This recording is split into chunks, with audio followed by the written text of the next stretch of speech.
Homework 25, question 2.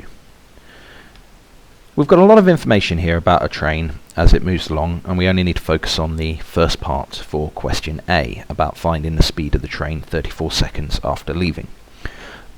It occurs in two stages, for the first 10 seconds and then the following 24 seconds, and both of them use constant acceleration, so we need to use SUVAT here.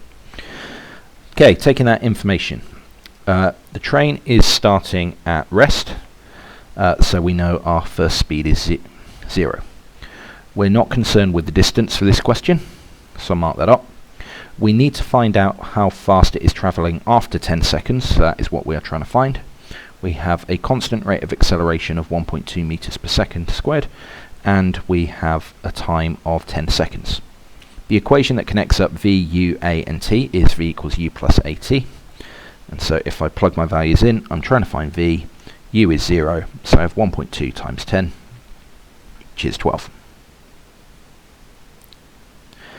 When I then come to the second stage of the journey, the following 24 seconds, I once again don't care how far it is travelling for this part of the question.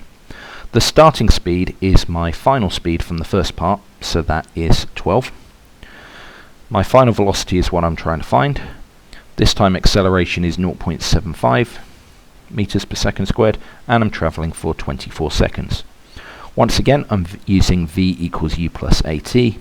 V is equal to 12 plus 0.75 times 24, and so v is equal to 30 meters per second, as I was asked to show. Part B asks us to draw a speed time graph to illustrate the motion of the train from its whole journey from A to B. I've already drawn the shape of the graph, our first period of acceleration, our slower period of acceleration, our journey at constant speed, and then our deceleration until it comes to rest at station B. This diagram is absolutely not to scale. What we do need to do is label the key points. We know that it was travelling for the first 10 seconds until it reached a speed of 12 meters per second. It travelled for a further 24 seconds, so that takes us to 34, when it reached a speed of 30 meters per second that we found in part A.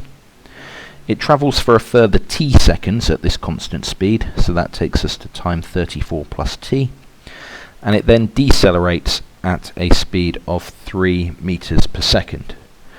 Now, if we know that it's going from 30 meters per second down to 0, and it's doing it for 3 meters per second, that has to be a speed of a time of 10 seconds, so that final time is 44 plus t. In part C, we're asked to find the distance that the train moves by the train during the first 34 seconds of its journey from A. Distance on a speed time graph is shown by area, so we need to find the area of these first two sections here. We can do that by adding up the triangle and the trapezium. So the triangle is half times 10 times 12, and the trapezium is half times 12 plus 30 times 24. And if I put this into a calculator, I get 564 meters. In part D, we're told that the whole distance from A to B is 3 kilometers. So the area under the entire graph is 3,000 meters. It's important to remember that we are dealing in meters, so we do need to change 3 kilometers to 3,000 meters.